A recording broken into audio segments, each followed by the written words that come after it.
السلام علیکم ورحمۃ اللہ وبرکاتہ۔ آج سے تیسرا سبق شروع کرتے ہیں، اور اس سے پہلے سبق میں ہم نے غین تک پڑھا تھا، اور آج فا سے شروع کریں گے۔ فا، یہ جو ہے نیچے کے ہونٹوں کے گیلے حصے اور سامنے کے اوپر والے دانتوں کے کنارے سے ادا ہوتا ہے۔ جیسے پڑھیں گے ہم پا۔ اس کے بعد ہے قاف۔ قاف جو ہے زبان کی جڑ کی ابتدا اور اس کے مقابل اوپر کے تالو سے ادا ہوتا ہے۔ زبان کی جڑ کی ابتدا یعنی زبان جہاں سے شروع ہو رہی ہے وہاں سے قاف ادا ہوتا ہے۔ ہم اسے سمجھانے کے لیے بڑا قاف بھی کہتے ہیں، یعنی جس کے اوپر دو نقطے ہوتے ہیں۔ اس کے بعد ہے کاف، جسے چھوٹا کاف کہتے ہیں۔ سمجھانے کے طور پر زبان کی جڑ کی انتہا اور اس کے مقابل اوپر کے تالو سے کاف ادا ہوتا ہے۔ پڑھیں گے کاف۔ اس کے بعد ہے لام۔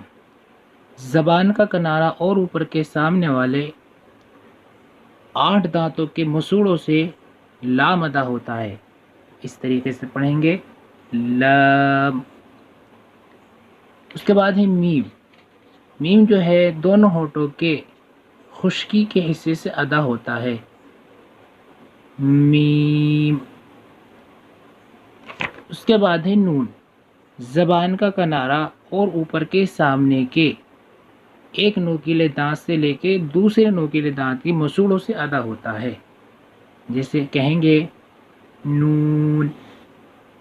واو جو ہے دونوں ہونٹوں کو گول کرنے سے ادا ہوتا ہے۔ واو۔ اس کے بعد ہے ہا۔ ہا جو ہے حلق کے سینے کی طرف والے حصے سے ادا ہوتا ہے۔ جیسے ہا، تو اس میں سینہ ہلتا ہے، یعنی حلق کا سینے کی طرف والا جو حصہ ہوگا اس سے ہا ادا ہوگا۔ اس کے بعد ہے حمزہ۔ حمزہ کا مخرج بھی یہی ہے، یعنی حمزہ بھی اسی جگہ سے ادا ہوتا ہے جہاں سے ہا ادا ہوتا ہے۔ کہیں گے حمزہ۔ اس کے بعد ہے یا۔ یا منہ کے خالی حصے سے ادا ہوتا ہے۔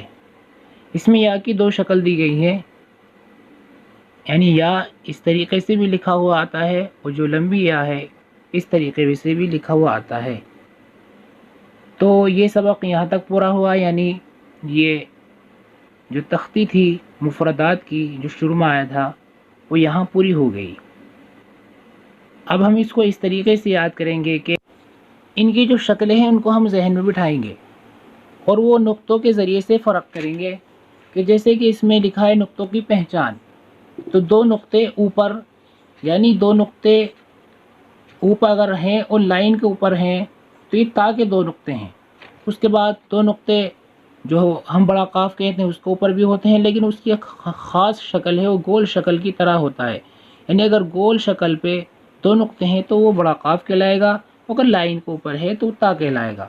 اس کے بعد ہے 3 نقطے، اور 3 نقطے چونکہ 2 جگہ ہوتے ہیں، ایک سا کے اوپر ہوتے ہیں، ایک شین کے اوپر ہوتے ہیں، اور اگر لائن کے اوپر ہے تو یہ سا کے 3 نقطے ہوئیں، اور اگر شین کے یعنی 3 شوشے کے اوپر ہوئیں تو یہ شین کے 3 نقطے ہوئیں۔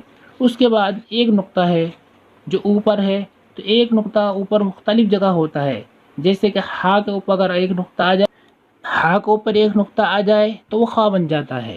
اس طریقے سے دال ہے، اس کے اوپر اگر ایک نقطہ آ جائے تو وہ زال بن جاتا ہے۔ را بھی ایسے ہی ہے کہ اگر اس کے اوپر ایک نقطہ آ جائے تو وہ زا بن جاتا ہے۔ اسی طریقے سے تو ہے، تو کے اوپر ایک نقطہ آ جائے وہ زو ہو جاتا ہے۔ غین ہے، تو غین بھی جو کہ عین سے بنا ہے، یعنی اگر عین کے اوپر ایک نقطہ لگ جائے تو وہ غین بن جاتی ہے۔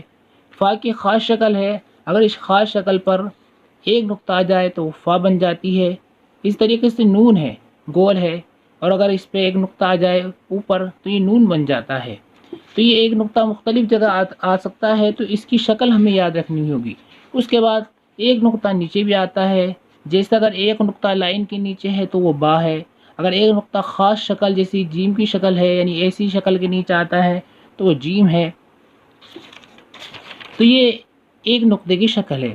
اس کے بعد 2 نقطے نیچے ہوتے ہیں، تو 2 نقطے صرف جو نیچے ہوں گے وہ صرف یا میں ہوں گے، 2 نقطے یا کے علاوہ نیچے کسی جگہ نہیں آتے۔